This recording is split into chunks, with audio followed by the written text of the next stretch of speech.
दुनिया में भाई और बहन का सबसे पवित्र रिश्ता माना गया है, मगर आज की सच्ची घटना जो मैं आपको सुनाने जा रहा हूं, इस सच्ची घटना को सुनने के बाद न केवल आपका रिश्तों पर विश्वास करने को जी नहीं चाहेगा, बल्कि आप भी सोचने पर मजबूर हो जाएंगे कि एक महिला ने अपने शारीरिक सुखों को प्राप्त करने के लिए न केवल इस रिश्ते को तार तार किया, बल्कि एक व्यक्ति की हमेशा हमेशा के लिए जान ले ली और एक व्यक्ति को सलाखों के पीछे पहुंचा दिया।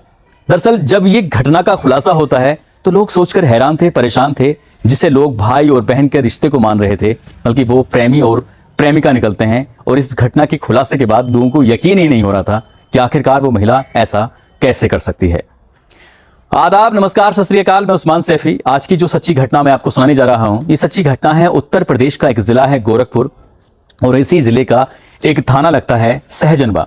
दरअसल 14 दिसंबर 2022 की ये घटना है। सुबह के लगभग 11 या 11:30 बजे के आसपास का वक्त रहा होगा।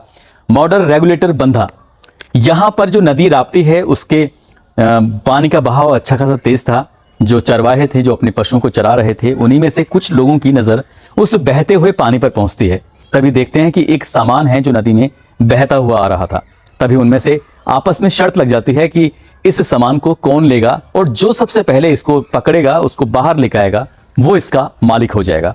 बस इतना था कि जो लड़के वहां पर मौके पे मौजूद होते हैं वो राप्ती नदी में कूद जाते हैं। कूदने के बाद उस सामान की तरफ बहुत तेजी के साथ दौड़ रहे थे, और देखते ही देखते एक लड़के ने उस सामान को अपने कब्जे में ले लिया और कहा कि ये मेरा सामान है, मैं इसको किसी को भी नहीं दूंगा। उसको खींचता हुआ वो नदी के किनारे पर लेके आता है, और नदी किनारे पर लाने के बाद 2 बोरियों के अंदर बंधा हुआ एक भारी भरकम सामान था। कहता है कि आज तो मैं माला माल हो जाऊंगा। बस इतना ही कह रहा था, और जब वो कई लोगों के बीच में उस बोरी का मुंह खोला जाता है, उस पर जो रस्सी बंधी हुई थी उसको खोला जाता है, तो अंदर देखता है तो उसके अंदर लाश रखी हुई थी। लाश देखते ही वहां चीख पुकार मच जाती है। लोग सोचकर हैरान थे कि आखिरकार ये चीख पुकार कहां मची है, क्या बात है। और देखते ही देखते सैकड़ों लोगों का वहां पर जमघट लग जाता है। तभी भीड़ में से कोई व्यक्ति पुलिस कंट्रोल रूम को फोन करता है, और यही फोन पहुंचता है सीधा सहजनवा थाने में। वहां पहुंचने के बाद पुलिस मौके पर आती है और ये पता करने की कोशिश कर रही थी कि आखिरकार मरने वाला व्यक्ति कौन है, ये लाश किसकी है, किसने इसको मारकर यहां डाला है। बहुत सारे सवाल थे। ना केवल पुलिस जानना चाहती थी, बल्कि आसपास के इलाके के हजारों के तादाद में लोगों तक ये मैसेज पहुंच चुका था, और बड़ी संख्या में लोग मौके पर पहुंच रहे थे। पुलिस ने उस लाश को रखा निकालकर, और लोगों को पहचानने के लिए मौका दिया कि आखिरकार पहचान के बताओ ये कौन है। जिस वक्त वो लड़के उस नदी में कूदे थे, उनमें से कुछ लड़कों के हाथ कुछ कागज हाथ लग जाते हैं, और जैसे कागज हाथ लगते हैं तो उस कागज पे लिखा हुआ था मुन्ना कुमार, जिसका गांव का नाम है खोराबार, लालपुर टीकरी, छाबनी टोला। ये गांव छाबनी टोला का रहने वाला था। आखिरकार वो यहाँ क्या कर रहा है इस नदी में, या क्या ये नाम सही है या नहीं है। पुलिस वाले सीधा उसके गांव पहुंचते हैं, छाबनी टोला, और वहां जाने के बाद उस लड़के के बारे में पूछते हैं कि इतनी उम्र का एक लड़का है, क्या वो यहाँ है, कहाँ है। बहुत सारी बातें थी, पुलिस जानना चाहती थी।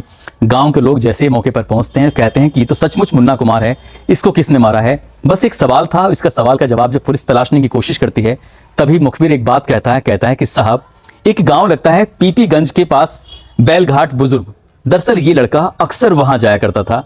इसकी वहां पर एक मुंह बोली बहन है, और जिस दिन यानी कि 14 दिसंबर 2022 की सुबह लगभग 11 बजे के आसपास इसकी लाश मिलती है, और बताया जाता है कि 12 तारीख को भी वो वहां पर था।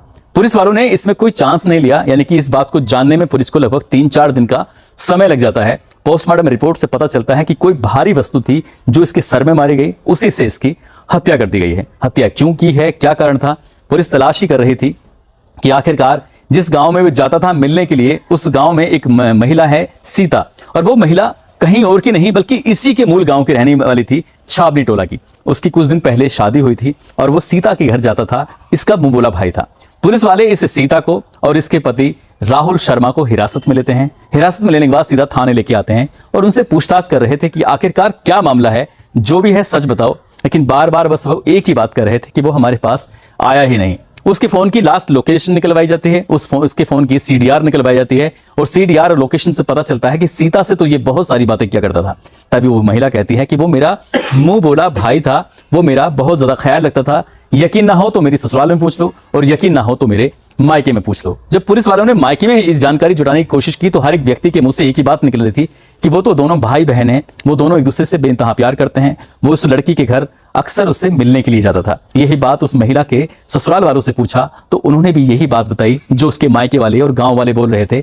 लेकिन जब उसके पति से पूछताछ कर रहे थे तो उसके पति पुलिस की आंखों से आंखें मिलाकर बात नहीं कर रहा था। तभी पुलिस को शक होता है और पुलिस ने एक ऐसा गेम खेला, उसने कहा कि तुम्हारी पत्नी ने हमें सब कुछ बता दिया। जब अलग अलग पूछताछ की जाती है तो दोनों टूट जाते हैं।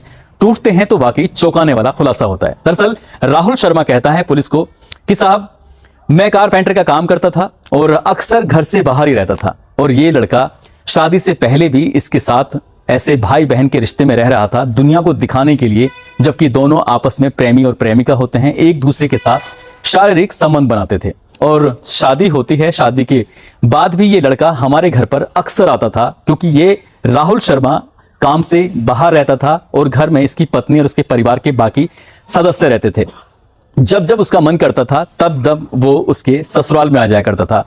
और अभी नवंबर 2022 को जब दीपावली का त्योहार होता है, इस दीपावली के त्योहार पर भी वो इसके घर आया था सीता से मिलने के लिए। पति किसी काम से बाहर गया हुआ था और जब पति अपने काम को निपटाने के बाद घर आता है, वो अपने ही घर के झरोखे से झांकने की कोशिश कर रहा था तो पता चलता है कि मुन्ना कुमार, जिसकी लाश मिली थी, और उसकी पत्नी सीता, दोनों के आपस में शारीरिक संबंध बन रहे थे, जिसको उसने अपनी आंखों से देखा। प्रथम दृष्टया देखकर तो उसे यकीन ही नहीं हो रहा था कि जिसको वो अपना साला समझ रहा था, आखिरकार वो व्यक्ति इसके साथ क्या कर रहा है। फिर ठीक उसने अपनी पत्नी से पूछा कि जो मैंने अपनी आंखों से देखा है, इसमें कितनी सच्चाई है। तभी वो महिला इधर उधर की बातें करने लगती है और उसके बाद उसका पति उससे जिद करके पूछने लगता है। उस लड़के को अपनी आंखों के सामने बिठाकर, उस महिला को अपनी आंखों के सामने बिठाकर जब पूछता है कि क्या बात है, तब दोनों बताते हैं कि शादी से पहले भी इन दोनों के बीच में शारीरिक संबंध बन रहे थे, एक दूसरे के साथ जिंदगी बिता रहे थे। गांव वालों को, परिवार वालों को, सबको लगता था कि दोनों भाई बहन के एक रिश्ते में हैं।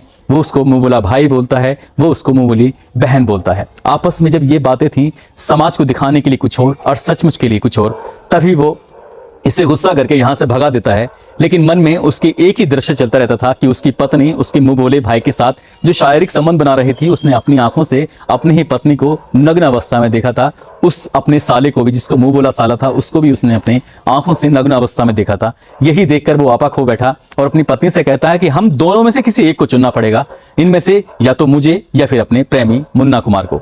तो उसकी पत्नी काफी सोच समझने के बाद कहती है ठीक है, मैं तुम्हारे साथ रहना चाहूंगी, मुझे मुन्ना नहीं चाहिए, और मैंने अब मुन्ना से हमेशा हमेशा के लिए मामला खत्म कर दिया है। तभी वो कहता है कि मैं यकीन कैसे करूं। तभी वो महिला एक प्लान बनाती है और कहती है ठीक है, तो हम इसे रास्ते से हमेशा हमेशा के लिए हटा देते हैं और इसके लिए चुनते हैं 12 दिसंबर 2022 की वो रात। मुझे एक घर पे लड़की फोन करके बाकायदा बुलाती है और कहती है कि मुन्ना तुम घर पे आ जाओ, आज बहुत अच्छे अच्छे पकवान बनाए हैं। पकवान बनाते हैं, खाते हैं, और खाने के बाद रात के 8 बजे के आसपास ये तीनों आपस में बैठे हुए थे और मुन्ना को बहुत ज्यादा शराब पिलाई गई थी। और जब मुन्ना बहुत ज्यादा नशे में हो जाता है, तभी पीछे से उसको एक बहुत भारी वस्तु मारी जाती है। उसको लगते ही वो जमीन पे गिर जाता है। चीखने चिल्लाने वाली कंडीशन में था ही नहीं, 1-2 और मारे जाते हैं और कुछ ही देर में उसने अपने दम तोड़ देता है, मर जाता है।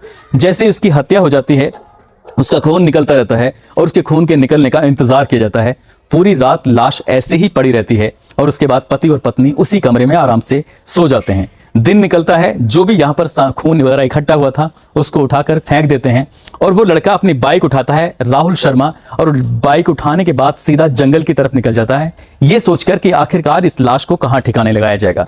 उसने कहीं ऐसी जगह पढ़ा था, ऐसी जगह देखा था कि यदि लाश नहीं मिली तो कोई सबूत ही नहीं मिलेगा, और सबूत नहीं मिलेगा तो ये कोई साबित ही नहीं कर पाएगा कि मुन्ना कुमार की हत्या हुई है।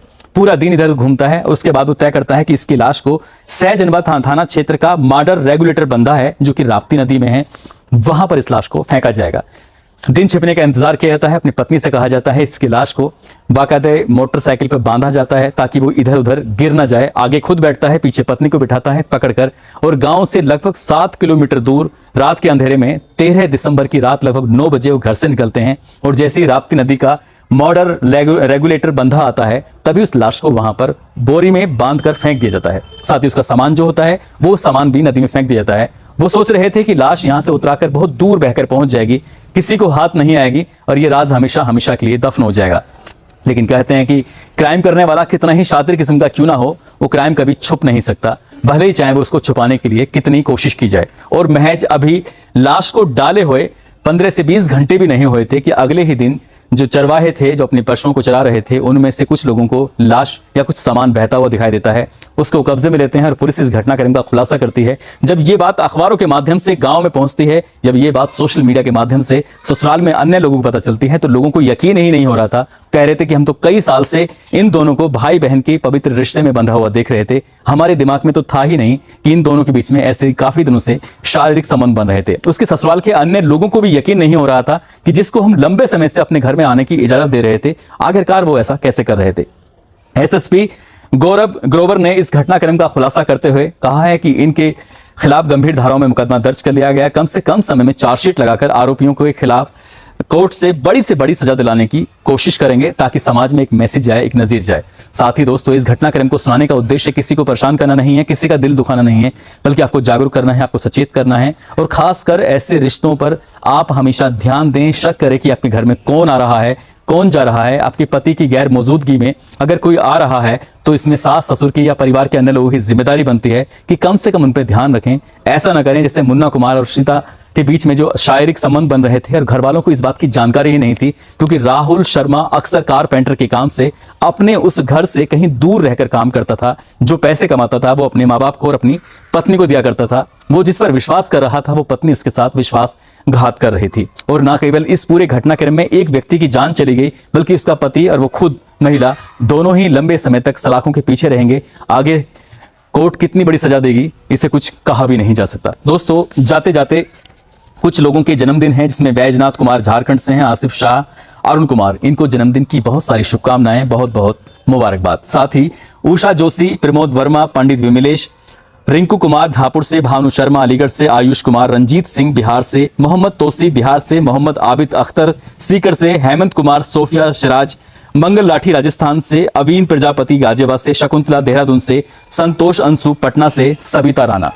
इन लोगों ने नाम लेने की अपील की थी और साथ ही कुछ लोगों के नाम पिछले 2-3 दिन से नहीं लिए गए थे। उसके लिए मैं आपसे क्षमा चाहूँगा, क्योंकि मैं राजस्थान के जयपुर जैसलमेर में था। वहाँ एक टूर गया था हम लोगों का, जिसको मिनिस्ट्री ऑफ कल्चर ने हम लोगों को चुना था, जिसमें 15 लोग थे और हमने अलग अलग जगहों को देखा था। कुछ चीज़ों को मैंने अपने कैमरे में कैद किया है। कोशिश करूँगा कि वो चीज़ें, वो बातें आपके तक पहुँचें। आप लोग अपना ख्याल रखें, सुरक्षित रहें। जय हिंद, जय भारत।